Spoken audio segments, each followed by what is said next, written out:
guys, so ang ganda dito. Dito yan sa pinakadulo-dulo talaga ng Palm Jumeirah. Na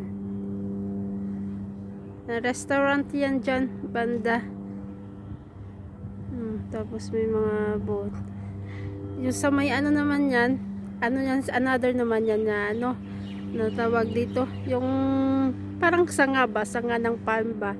Isa naman yan dulo. Dyan. Dito kami sa beach. Diba?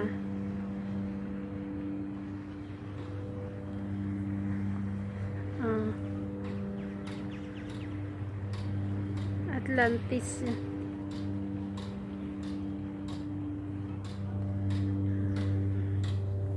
Ganito yung nila.